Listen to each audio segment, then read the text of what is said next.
Inside Germany's last water-powered sawmill, a single water wheel. A blade rising and falling, and by noon, enough timber to frame an entire house. Before the electric sawmill, the only thing standing between a forest and a finished building was a river, and the man who knew how to use it.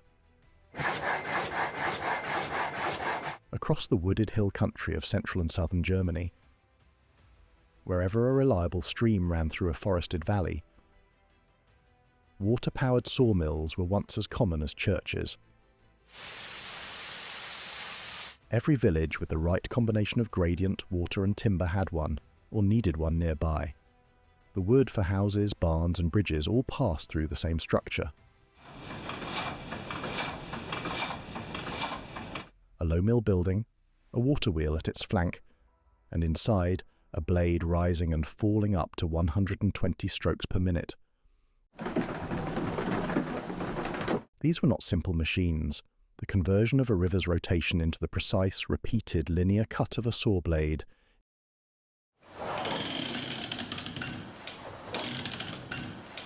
involved a chain of mechanical decisions, each one made by the mill's builder and maintained for decades by the man who ran it. But here is what is rarely asked.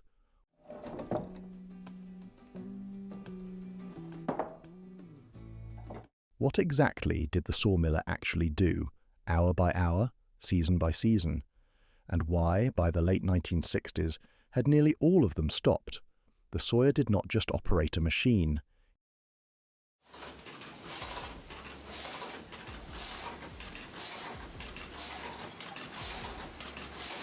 He managed an entire system: water, wood, iron, and weather, often alone. He learned the work the way all mill knowledge was transmitted, by watching and by the slow accumulation of failures he was not allowed to repeat. He knew his stream, its winter levels, its floods, its summer shallows. He knew which weeks would carry a full cut, and which would not. His working year was shaped entirely by that knowledge. Before any saw cut wood, the water had to be controlled. Most mills were not built in the stream itself. A diverted channel ran from the river, controlled by a sluice gate, raised or lowered to regulate the flow to the wheel.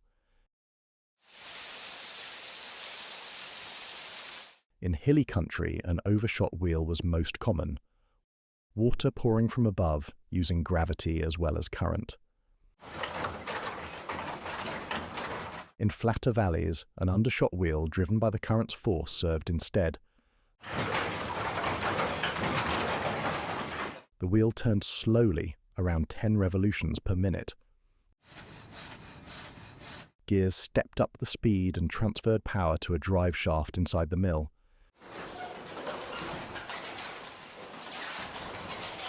At the center of the mill stood the saw frame, a heavy rectangular structure between two vertical posts.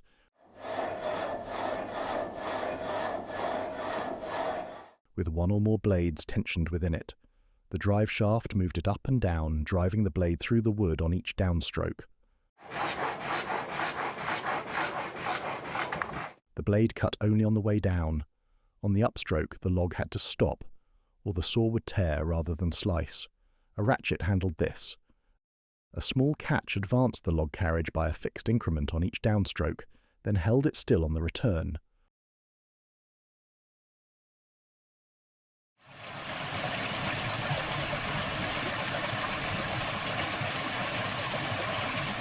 One click, one cut, one click, one cut.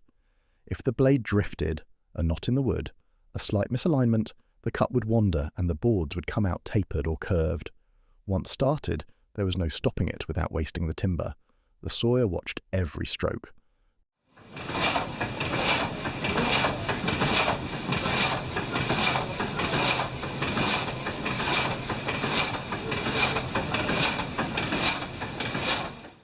By the early 20th century, most water sawmills were still operating as they had 100 years before, but only a few dozen would still run on water power alone by 1968.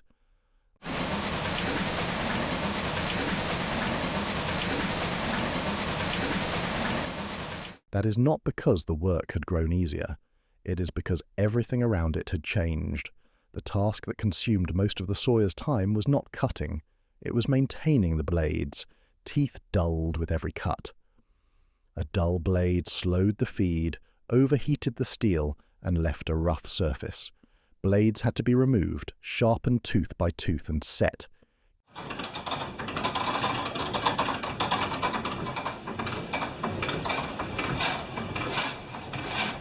Each tooth bent to alternating sides so the cut would not bind. This often took longer than the cutting itself.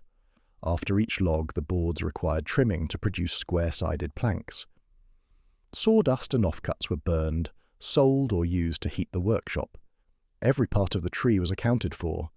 The village water sawmill was not a commercial enterprise. It supplied the local building stock, beams for a barn, planks for a floor, boards for a door. Customers often brought their own timber and paid in kind, sawn boards, offcuts, sometimes a day's labour. This was a system measured in wood, not money. The mill shaped what a community could build, and what it looked like, generation by generation.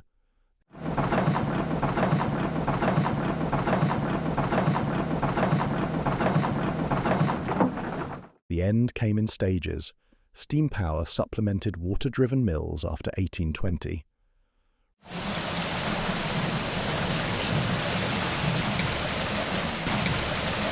Railway expansion from the 1850s made long-distance timber transport viable, drawing the industry toward larger sawworks. Many small mills survived by converting to electrical power, using the wheel to drive a generator, then running the saw on the current it produced. But scale could not be escaped.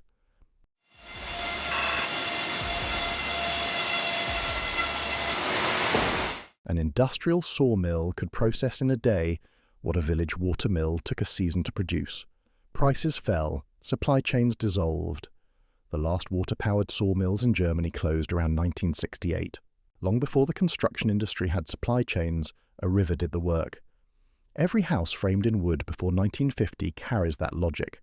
The standard lengths, the common widths, the surface texture no modern blade would leave.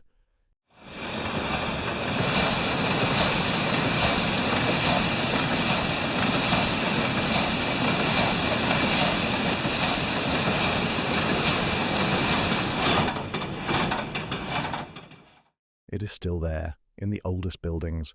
Forgotten systems do not always announce their disappearance.